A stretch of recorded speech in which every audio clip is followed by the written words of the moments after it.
Hello, Dr. Scrivner. Hi, can you hear me? Yes, welcome. Thank you for joining. Of Um, course. I didn't read the entire book, but I did skim through it, and it's really good. Um, Thank you. yeah, I really liked you have a lot of. I mean, I ended up looking up the scientific experiments and stuff that you mentioned, and some ideas that I was not very familiar with. Um, you, I mean, you did a great. So the book is kind of like a first person experience, and you talk about like going to places with paranormal experiences, but you also mention a lot of science that I was not aware of. I was expecting more of a book, kind of like, oh, I am a fan of mystery movies and scary movies, and it was not that. I heard you on the Hidden Brain, which is one of my favorite podcasts, hmm um, and that was pretty excellent.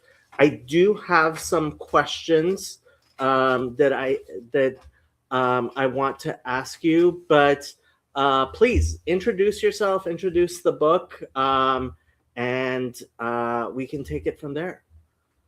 Sure. So my name is Coltan Scrivner, and I'm a psychologist and researcher who studies the psychology behind why people are fascinated with things that are sometimes frightening or disgusting or dangerous or otherwise aversive in most situations. And so I have a new book out that came out a couple months ago now called Morbidly Curious. A scientist explains why we can't look away. And it is sort of a culmination of, I would say, the past 6 or 7 years of research that I've been doing.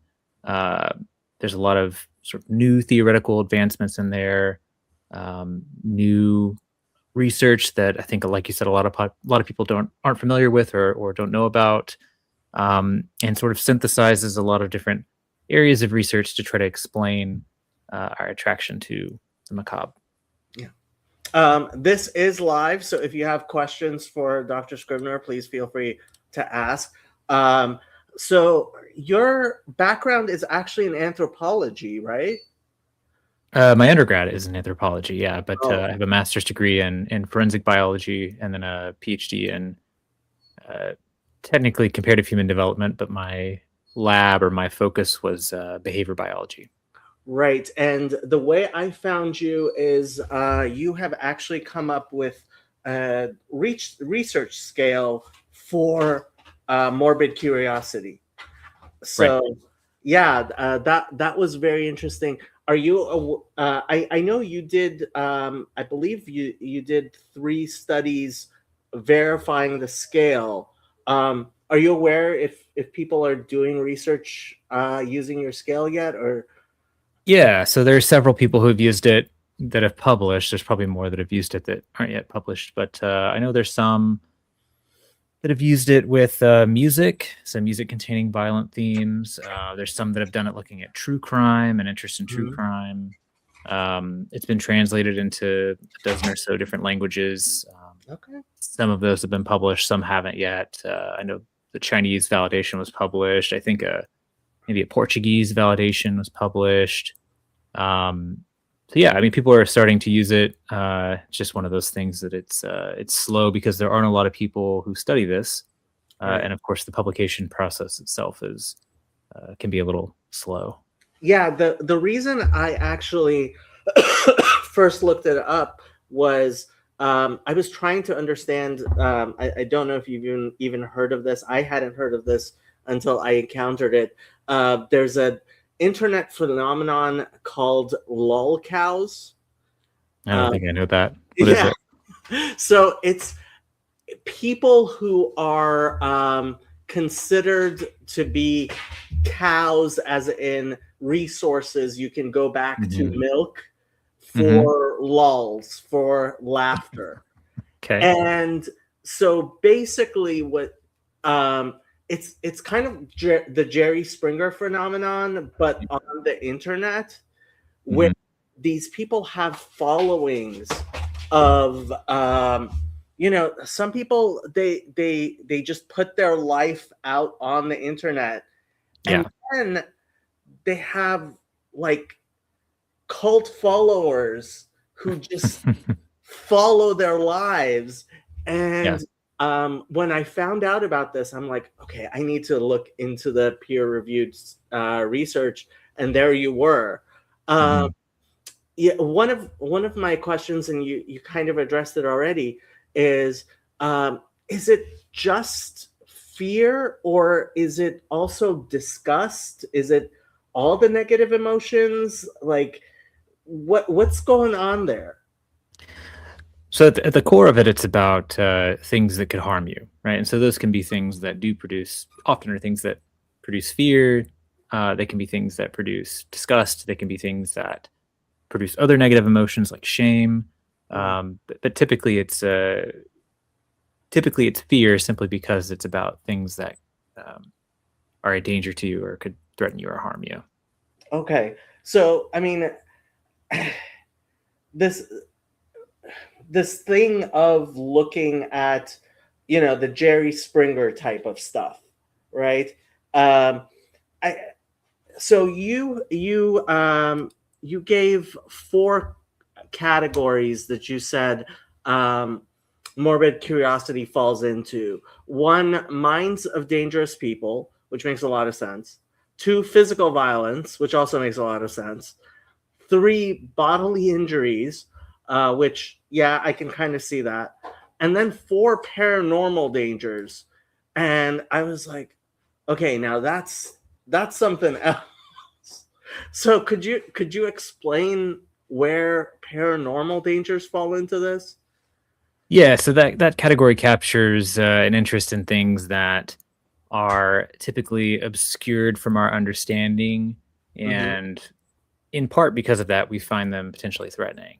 So, Mm-hmm. we tend to think of ghosts as dangerous rather than friendly. We tend to think of extraterrestrials as aggressive rather than being our benefactors, and we tend to think of other sorts of gods and deities often as angry or potentially threatening. Um, there are exceptions to that, obviously, but our tendency is to believe that these things that we can't directly see or directly interact with uh, are uh, threatening to us, potential dangers to us, and so that's what that category captures is an interest in things that we don't quite understand and that we think may be dangerous. Yeah, I had heard one explanation which Jordan Peterson talks about, and it's kind of a Jungian thing of the paranormal is really our abstraction of things we don't understand. You Hmm. know, kind of like a chimera of multiple things into one. Is that do you think that's what's going on there? Yeah, I think that's similar. Yeah, I think it's sort of you I could have just as easily called it you know uh, curiosity about the unknown, right? Okay. Um, but yeah, I think it's things that are not unknowable, but again difficult to ascertain, and we Mhm. tend to think of those things as dangerous because when agentic beings hide themselves from our view, they tend to do it for nefarious means, right? So a stalking predator tends to hide because it doesn't want to be seen. Even a true crime, like a serial killer, tends to hide in plain sight or hide their aggressive tendencies.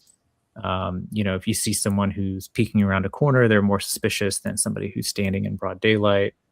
And so, a lot of the cognitive mechanisms that go into understanding intentions of people and things that stalk and hide go into trying to understand things that again uh, seem to obscure themselves from our view, like ghosts or aliens or deities or demons or any number of what I broadly would call paranormal Mhm. phenomenon. Yeah.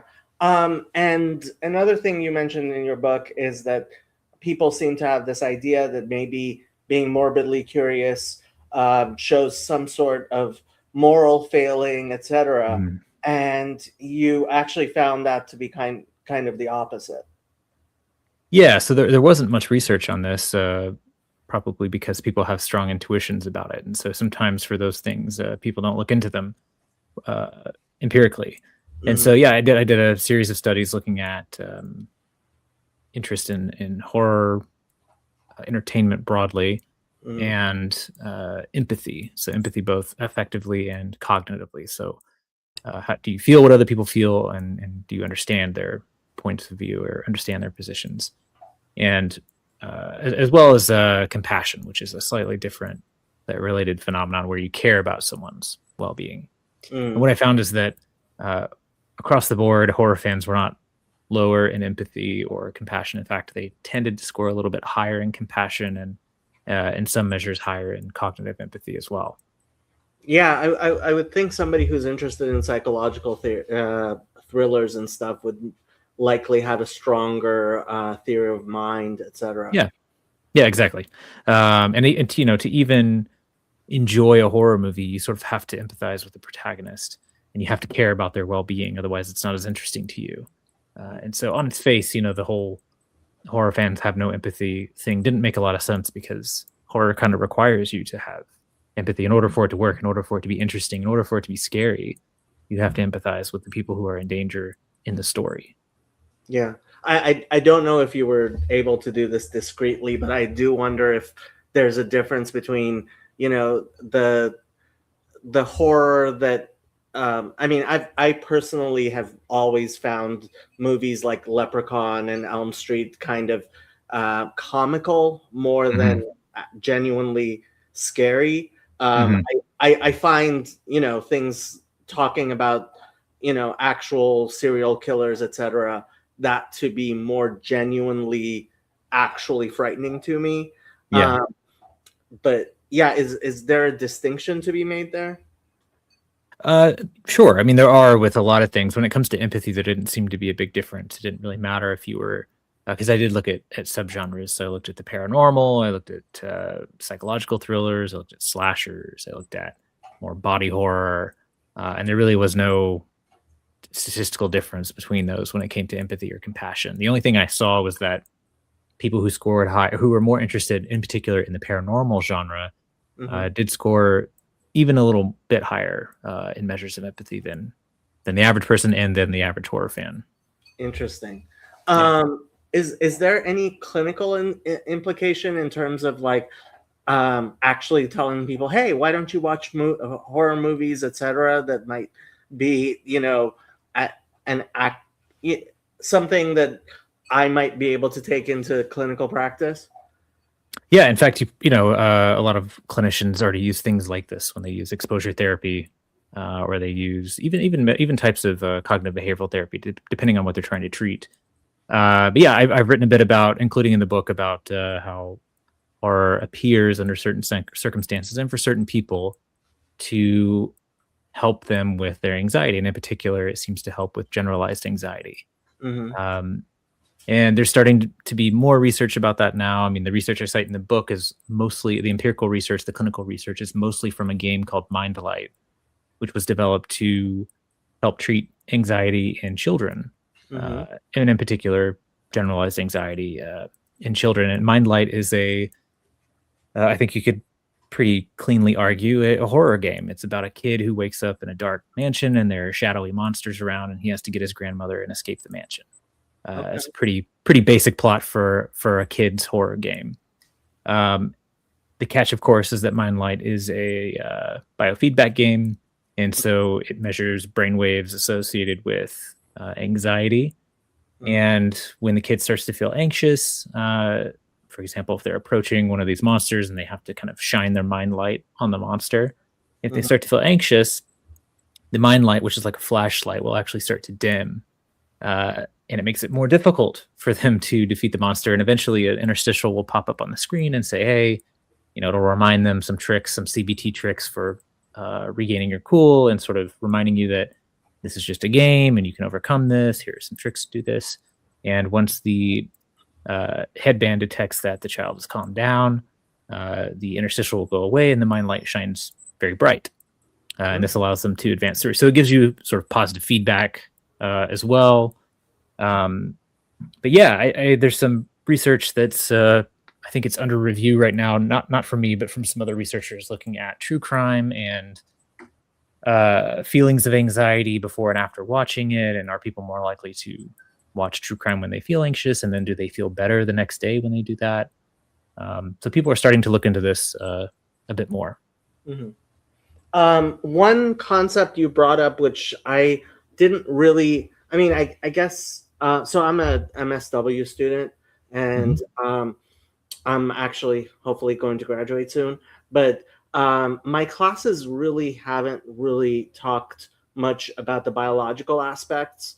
And you brought up prepared learning, which was actually, I was surprised that I hadn't really encountered it in human psychology much at all. And so could you explain more about prepared learning and how it applies to human beings? Yeah, I think most of us are familiar with it, even if we don't call it that, right? So, for example, language. We tend to be prepared to learn language, right? Humans don't really have to try to learn language. We don't have to go to school to learn how to speak.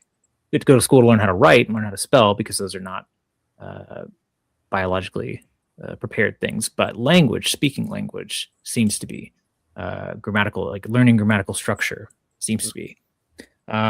There are other kinds of biological preparedness when it comes to fear that humans seem to have. So we're not innately wired to fear snakes, for example, but we do learn to fear snakes very quickly and more easily than many other animals. And so one of the studies that I talk about in the book has to do with learning about predators, learning about things that could harm us, animals that could harm us. And children seem to remember information about harm when it comes to an animal much better than they do information about diet or, the environment they live in or other kinds of things like that. So they seem prepared to learn about the dangerous parts of animals.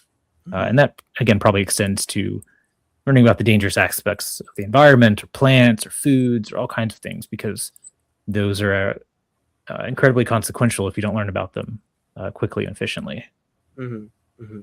Yeah.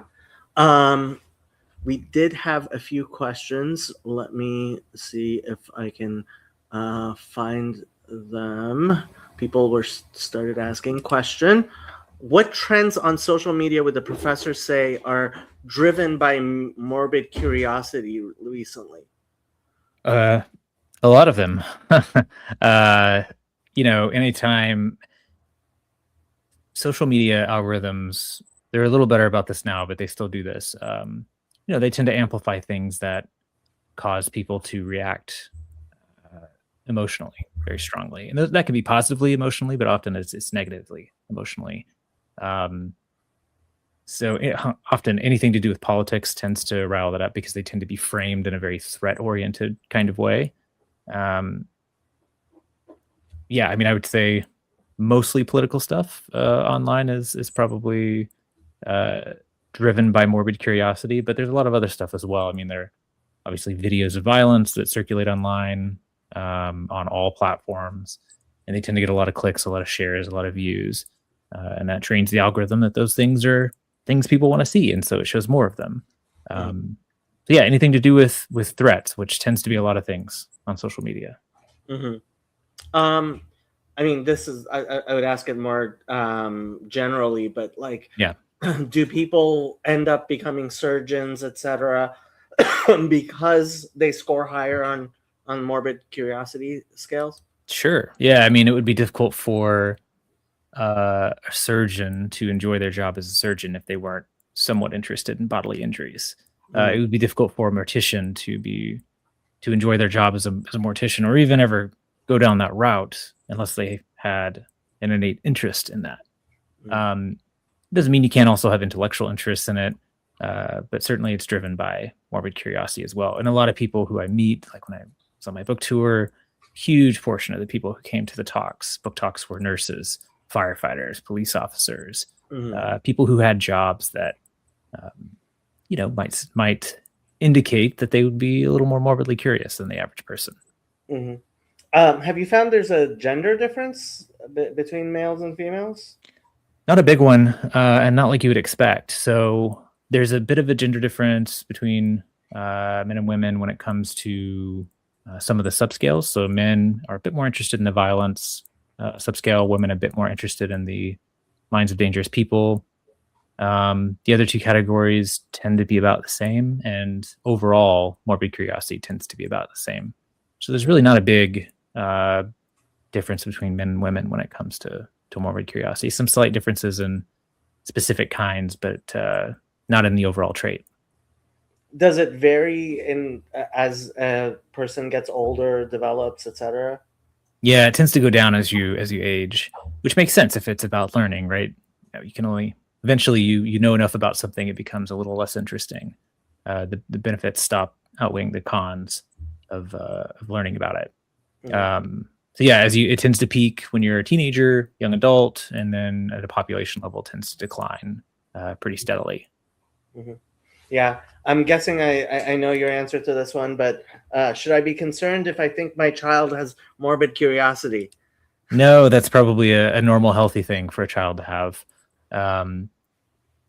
Kids are sponges, right? Like they're just soaking up all the information they can, and so it's reasonable to be concerned about that because you may not want them soaking up that kind of thing that they're curious about. But it's actually good that they are exposing themselves safely to things that are scary when they're young, because that's when they can best learn some of the emotion regulation skills that they'll need to handle feelings of fear and feelings of anxiety when they're adults.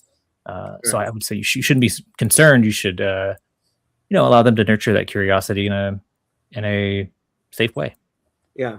I mean, one thing you explained in your book, which hopefully, I mean, my audience has heard enough, is that we as human beings have a capacity to learn through our imagination and through storytelling, which is kind of our special power as unlike other mammals or animals in general.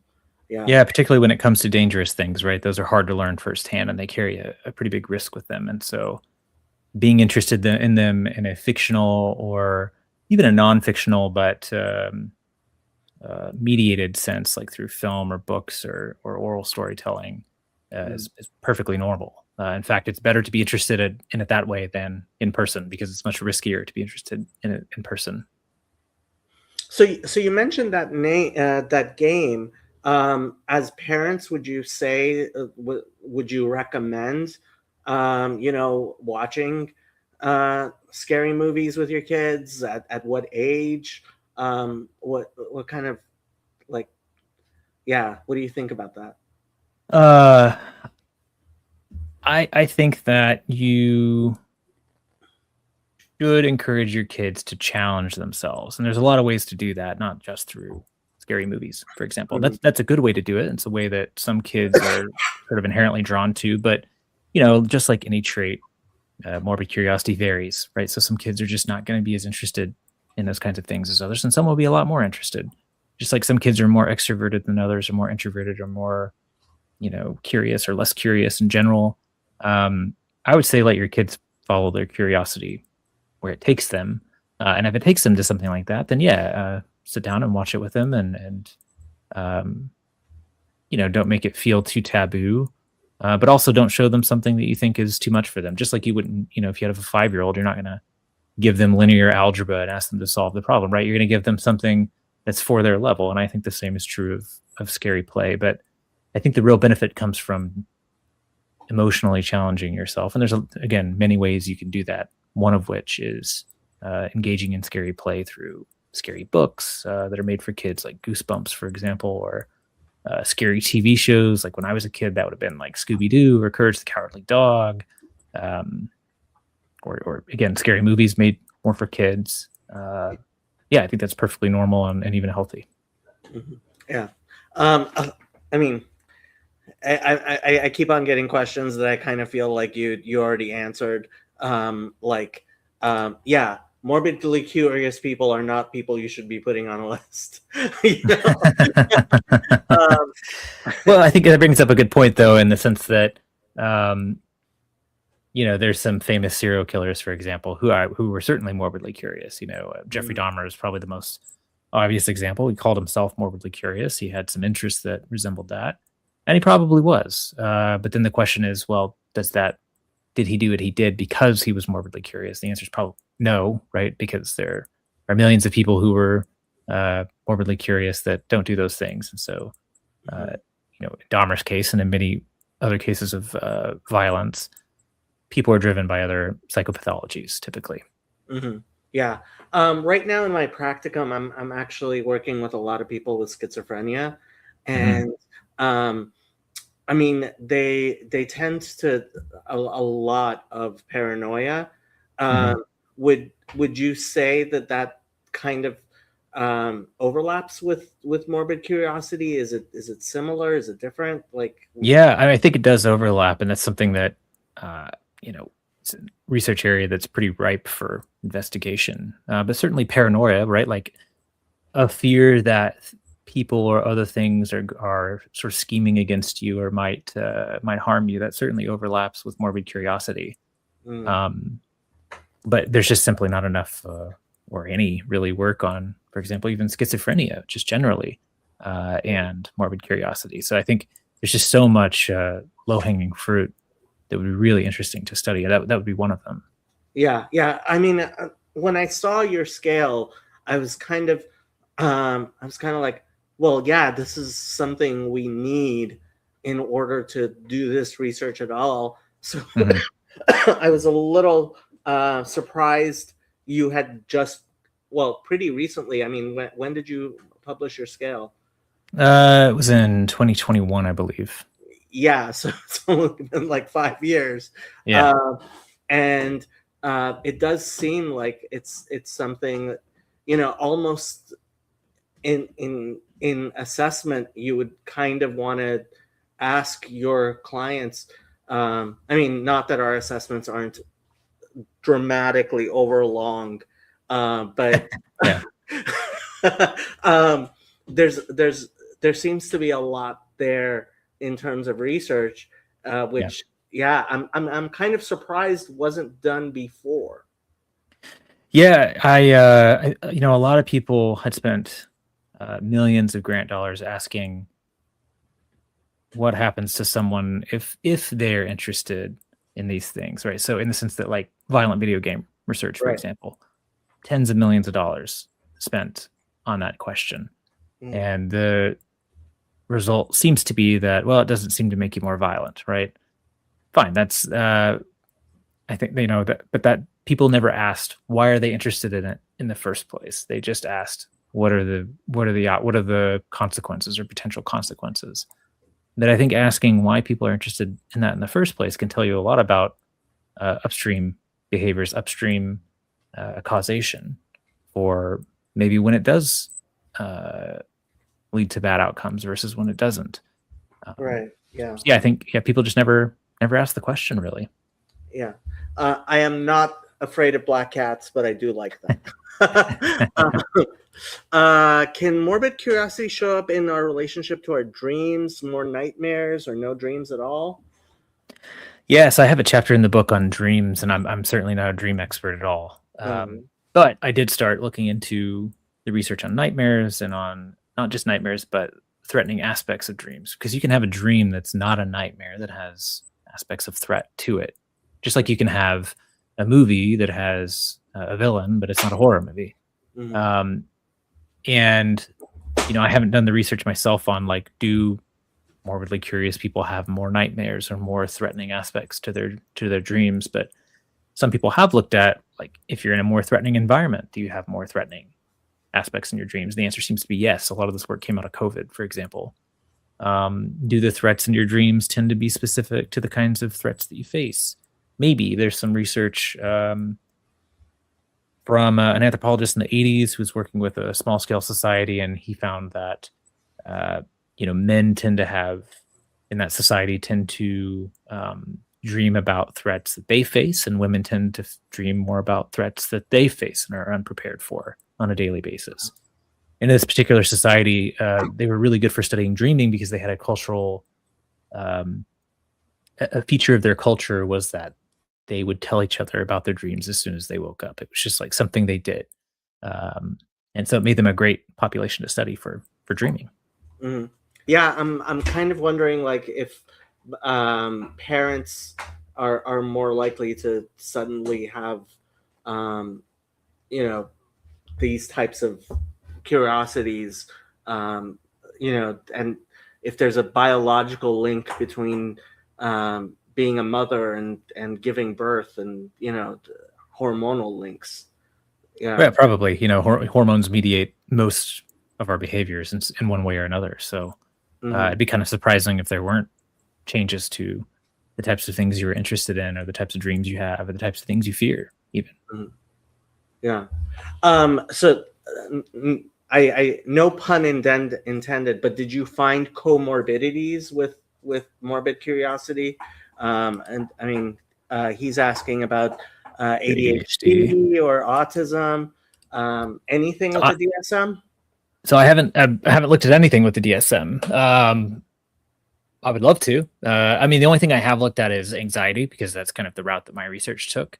And I did find that people who are more morbidly curious are a little more likely to be higher in anxiety, both self-reported and using some basic clinical measures for anxiety. Not a super strong correlation, but there is a small positive one, and it's consistent. It shows up over and over again. Hmm. I don't know about ADHD. Anecdotally, I would say probably higher with autism spectrum disorder, I would think. Hmm. And I don't have a good explanation for why. Again, that's just anecdotally, so it could be wrong as well. But that would be such an easy study to run, right? Like such an easy study. Again, low hanging fruit to look at these super interesting questions that would shed light on not just morbid curiosity, but maybe the phenomenon of autism or of ADHD or schizophrenia, as you mentioned. Yeah, I mean, if your scale was just being, as an assessment was being run on a large population, Yeah.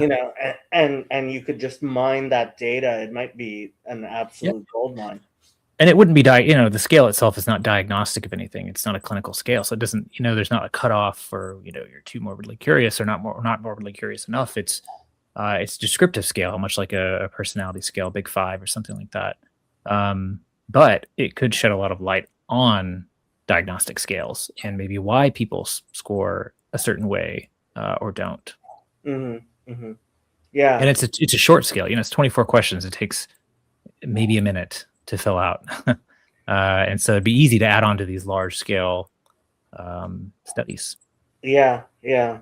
Yeah. I mean, I just doing assessments in my practicum. It's just we end up They're long. asking so many questions. Yeah.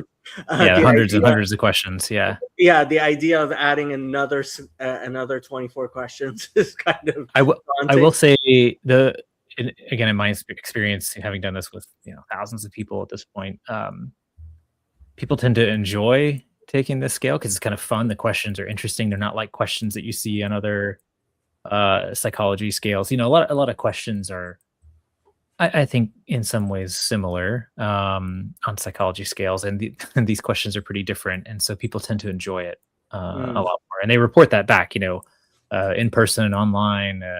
It's a fun. I think it's a fun assessment to take. Yeah, I'm actually wondering, like, It actually breaks up the mundaneness of answering like a Big Five scale or any scale that's got 50 or 60 questions that are kind of all related in some way. I'm just wondering if it might not become one of those viral, get to know yourself more things that everyone is constantly taking. It has at certain points. So I have it on my website, and I just put it on my website because I was getting asked a lot for it. And so I just put it up there as a simple way for people to take the scale and kind of see how they score compared to some baseline scores that I have from studies I've done. And it's probably been taken 120,000, 130,000 times. So not viral in the millions, but certainly more than your typical online scale for academic purposes. Have you been crunching those numbers? Did you get any additional?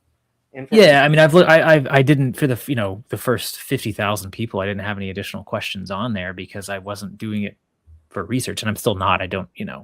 I don't have IRB approval for it. I'm not trying to publish anything from it, but I can look at it and it gives me intuitions about things that could be interesting to study. So, I've started adding questions about age and sex and um, sexuality, like sexual preferences, um, and there's some interesting stuff in there. For example, in the data that I have, and this is probably from about 60 or 70,000 people, people who report being either gay or bisexual or score higher on morbid curiosity than people who report, Really? yeah, which again, anecdotally, intuitively kind of checks out. That has been my Yeah. personal experience just interviewing and talking to hundreds or thousands of people about this kind of thing. Um, Yeah, I don't remember the exact numbers offhand, but it was, even certainly on that sample, but even on a smaller sample would have been a statistically significant difference between those two. And I think, small to medium effect size, just eyeballing it, Mm. um, replicated the age finding that you see in research, replicated the gender, mostly non-findings from gender. Mm. Um, it tends to be normally distributed. It's a very messy sample because it's just an online free thing. So like people are taking it in their second or third language. There's Yeah. 20,000 people from France that have taken it. So it's it's a very messy sample. Wouldn't be good for publication, but it, again, is really good for driving ideas about research. Yeah. Do you have grad students and stuff, or have other researchers reached out to you for collaborations, anything like that? Yeah, I mean, often I get questions about collaborations or about uh, advice on topics for doctoral dissertations or master's theses. And depending on what I've got going on and depending on if it's something I think I can contribute to, I still like to get involved where I can. Yeah. Are you a clinician yourself, or just doing research? No, I'm not a clinician. Just a research scientist. Okay. Yeah. But I've collaborated with clinicians who are interested in this topic. Yeah. I was impressed with the scientific rigor of the stuff, of your publications and stuff. Unfortunately, you don't always find people as rigorous as the stuff that you published. So yeah, I highly recommend your stuff. Thank you. I I kind of regret not getting a chance to completely read your book before the interview. Um, so, how did you get interested in this line of research? Um, I was in grad school and kind of just fell into it. I mean, I was interested in lots of different things Mm, uh, related to behavior biology, I guess, broadly.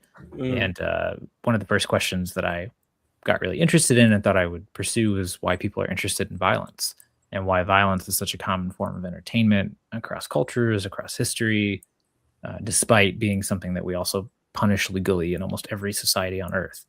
right. And so I started out doing some eye tracking research on violence and where people were looking when they were inspecting violent scenes and what that meant about how they made sense of it. And then, I started thinking about people's emotions when they were viewing images or videos of violence, and fear comes up a lot. And I started thinking, well, people scare themselves a lot for fun as well. Yeah. And so I reached out to a guy, Matthias Claesen, who's a English professor in Denmark, and I reached out to him because he was the only person even asking that question about why do we scare ourselves for fun. Uh-huh. And he's an English professor, and ended up doing a multi-year collaboration with him as a grad student, where I would go to Denmark and we would do research at haunted attractions there. And so over time, those two areas of inquiry kind of just morphed into morbid curiosity. Yeah. Now I'm wondering, like, why theme parks and stuff aren't, or even movie studios might, Yeah. should actually be hiring you as a consultant. They have. I've done a little bit of that with theme parks and with film and TV shows, and not as much as I would like to, because it's really fun. I mean, it's cool to like see it applied in the real world, I guess. But yeah, no, I've done work with studios on TV shows and on films, and with we did this really cool consulting project, Matthias and myself and a few other people from his lab, for I believe it's a Swedish theme park, and they had like an overnight sort of horror themed thing, and we helped them design it and set up research questions to ask, and yeah, it's super fun. Yeah. So I mean, so you had the four categories. How did you arrive at the four different categories? I mean, statistically, mostly. So I what I did is I came up with, if you're creating a new scale, and there's no prior scales to go off of, which in this case there really wasn't. There was one scale from the 80s that was related, but had never been validated. And it was very narrow in scope. But basically what I did is based on the research I was doing and integrating all these different fields of research, I put together a list of 40 or 50 or 60 questions that I thought tapped into this central concept, had hundreds of people answer how true each one of these statements were to them, and then performed exploratory factor analysis to see, okay, did any of these kind of lump together in any meaningful way? And you do multiple iterations of that, and I mean, just what fell out of that, I guess, was these four categories based on the assumption or the hypothesis that this was about danger or understanding threats.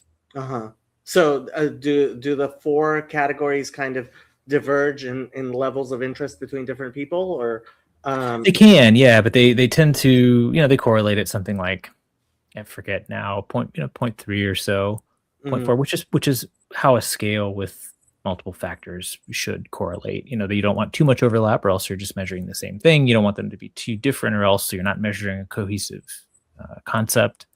Right. So they tend to correlate it, around 0.3 or 0.4 with each other. Each of them has pretty high internal reliability, and then when you look at it, you can certainly get someone who scores high on one and low on the other, but typically people score, directionally the same on all of them. And have you found certain cultures deal with curiosity better or differently, or yeah? I mean, I haven't done the research myself, but you can look at how different genres fare in different cultures. So in Mexico, for example, horror is a huge genre, and of course they have Dia de los Muertos and are very open about death, and in a way that in the US we're not. But I haven't done, I mean, the scale's been translated into multiple languages, but only some of those have been published so far. So yeah, I'm not sure. Certainly there's differences in how people deal with it. So I would imagine there's going to be cultural differences in how people score, and also maybe even what those scores mean in relation to other personality traits or pathologies even. So just discussing these ideas with other people, somebody mentioned the idea that if you don't have enough threats, it's I didn't know if this is valid or not, but the idea that if you start becoming more and more sensitive because kind of your threat detector is looking for a threat. Yeah, like there's a baseline degree to which you're searching for something, and if it's not there, you actually turn up your vigilance mechanisms to search harder for it. Yeah, there's some validity to that. I think if you were to ask, how does morbid curiosity relate to uncertainty in your environment or danger in your environment, it's probably somewhat of maybe a curvilinear relationship to some extent, where if you have absolutely no danger, you might not be curious about it at all. If you have mostly no danger, but you know that danger exists out in the world because you're seeing it online or you're hearing about it on the news, you might be very curious about it because you're not experiencing, but other people are. And so, what are you missing? Right. If you know your world is clearly dangerous, and you have to interact with it every day, then you don't really need a lot of fictional material or imaginative material to help you understand what things might look like, because maybe you've seen it in the real world, right? Right. But it's nobody's really done that research, and so I don't really know the answer to that. And I can speculate, but I don't really know the answer to that question. Right. Yeah. I mean, it boggles my mind that your scale is only 5 years old, Yeah, published. Yeah. yeah. I mean, this is an interesting question. Is there some sort of time component to it, either seasonally or I guess we we we watch scary movies at night for some reason. Yeah. I mean, there are certain environmental aspects that make things scarier, right? So I mean, that's one of the things I've been researching more recently is how do we define horror as a genre? How do we tell a scary story? What are the components of a scary story? Right. And one of those is darkness, because darkness, dull. We're very visual creatures, primarily visual primates, and so darkness, of course, dulls our strongest sense and makes us more vulnerable, which tends to make things more horrifying. Right. Is there a manifestation of morbid curiosity when it comes to the spiritual religious life? Fan fiction of specific punishments for sins comes to mind. For sure, I would say so. Yeah, I mean, it's not a coincidence that most religions have something bad that happens to you if you don't do what you're supposed to do, right? And those tend to be very imaginative and how they deal with punishment. So yeah, definitely. Yeah, I'm thinking gothic horror and various types of, gargoyles, etc. I mean, even classic fairy tales like Grimm's fairy tales, the classic ones were very, very gruesome compared to the Right. modern versions we have. Classic religions, like older religions, were much more gruesome than more modern versions of those religions. So yeah, I think we've sanitized things a bit, but myth and religion are very, very driven by morbid curiosity. So is the sanitizing good, or can it backfire? In the case of like myth or religion, it's probably not good or bad necessarily. I think that people in the past, had to deal in the real world with things that were a lot worse than what we deal with, and so it probably didn't seem so extreme to them. Right. So probably as things have gotten better for us, we've sanitized those aspects of mythology and religion a little more. Mm-hmm. Is there any sort of possibility of traumatizing yourself with this type of stuff? Sure. Overdoing I it? mean, yeah, you could certainly overdo it, just like you can overdo anything, even healthy things, right? You can exercise too much. You can drink too much water. You can have too much of anything is not a good thing. Especially too much of anything to the exclusion of other things, right? You can think of it like a diet. Like there's a lot of things that are really good for you in your diet, but if you have those to the exclusion of other things that might be good for you, it warps your sense of what food might be like and what nutrition should be like. And the same is true of your interests and your curiosity and your entertainment preferences. Mhm. Any correlation with losing senses, deaf or Oh, blind, interesting. anything like that? I've never thought of that. Yeah, I don't know. That again, great question to ask. I mean, there's a very terrifying horror movie called Hush about a woman who's deaf and she's being stalked by someone outside of her house. And one reason the film is terrifying, at least to someone who has their hearing, is that you're trying to imagine, like, well, what would I do if I couldn't hear someone who was stalking me? Like Right. it again takes away a primary sense, which makes a lot of situations even scarier because you're even more vulnerable. Yeah, yeah, yeah. I mean, you really have me wondering, in terms of, um, I mean, research that I'm wondering why we haven't done, in terms of, people with comorbidities again. It's just like time and money. There's a million questions you could ask, and not $1 million to ask them. And yeah, so, yeah. Well, I guess you could do a GoFundMe or hope the NIH does yeah, does that for you. But you did say you did it with generalized anxiety. Um, I'm just wondering, depression, schizophrenia, yeah, especially. suicidal ideation. I mean, there's lots of things that matter a lot that could be informed by this for sure. PTSD. For Yeah. sure.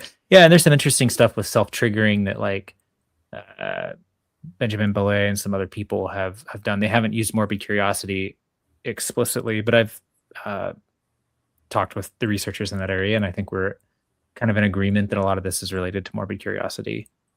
So a lot of times people with PTSD will self-trigger, some remind themselves of intentionally of things that traumatize them, and in some cases it tends to work out. In other cases it doesn't. Um, and so I think this could shed a lot of light on why people do that, and why it works for some people and not for others. Yeah, and I mean, I'm just thinking the military might be interested in correlation with resilience to PTSD. Absolutely, absolutely. I was Yeah, being witnessing combat, yeah. etc. Easy DoD grant, I would think. Department Yeah, of Defense grant. get writing, Dr. Scrivner. I want the answers. I want the answers. Any correlation with Big Five?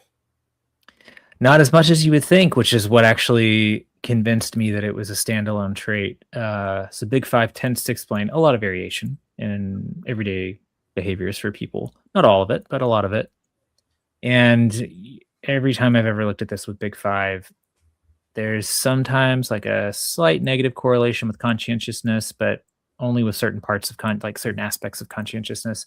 Sometimes a slight negative relationship with agreeableness, but I'm talking like R values of 0.15, explaining very little variance.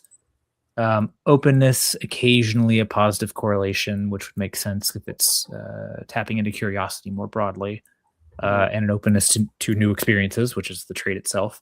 But the correlations are never more than, I would say, 0.2 the most. So it's, explaining 10% of the variance in those scores. Are So you something familiar? that's Go Are ahead. you familiar with Jonathan Haidt's moral foundations? I am. I haven't looked at it in relation to moral foundations. That'd be a great thing to look at.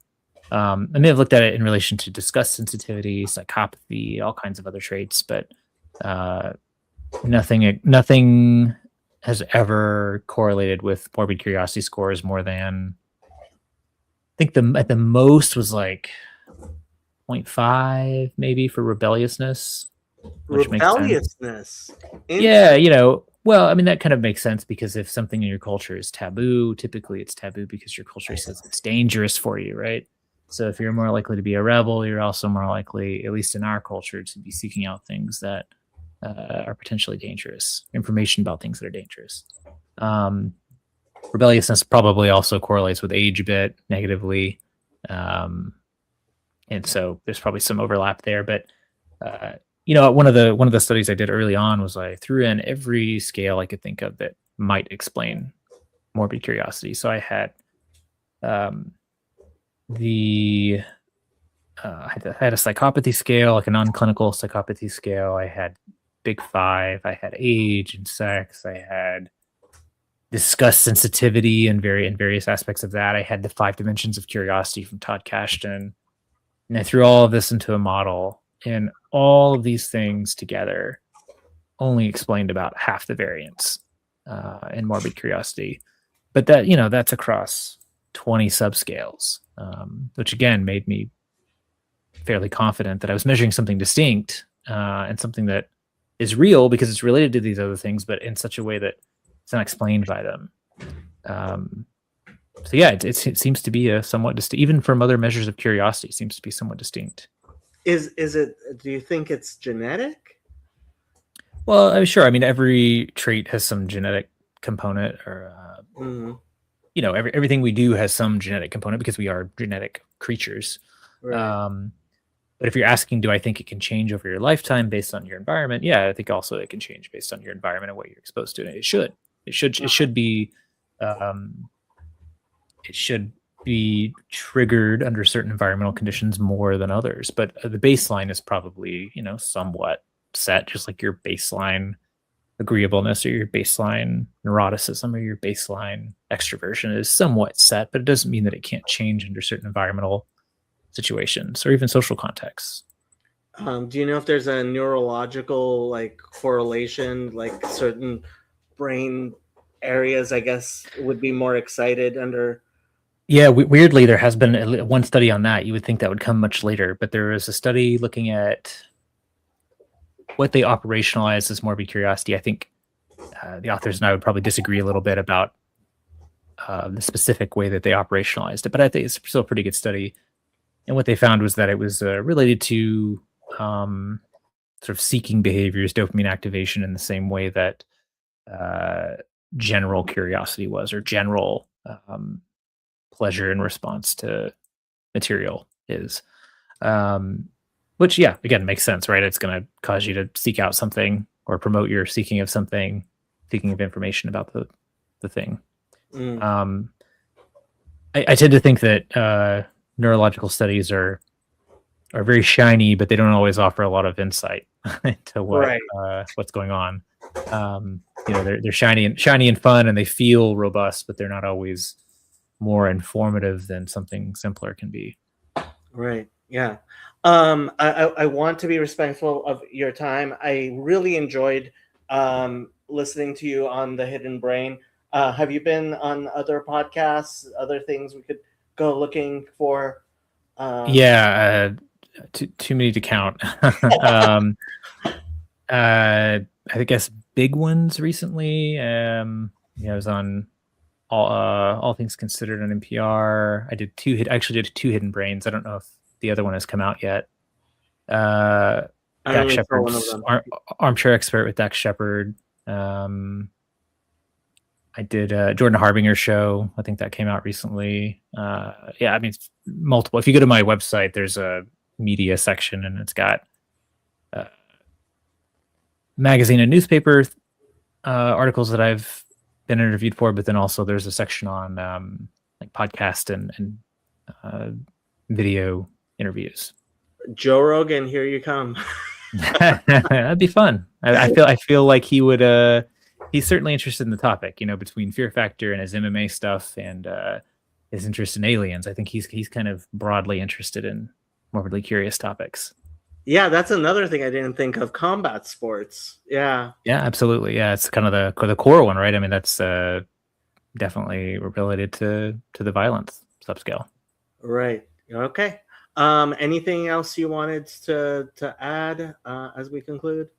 No, I mean, thanks. It was a great interview. Great chat. I've got a Substack called Morbidly Curious Thoughts, where I kind of write about things like ideas that I have that either don't have the funding to do or don't have the time to do myself, or sometimes ideas on there end up turning into projects that I work on. But that's kind of the first place that I just write about ideas related to this that I'm thinking about.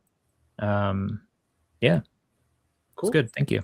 Yeah, I believe I put a link to everything in the description. Dr. Coltan Scrivner, thank you everyone for joining us, and bye-bye. Thank you. Bye.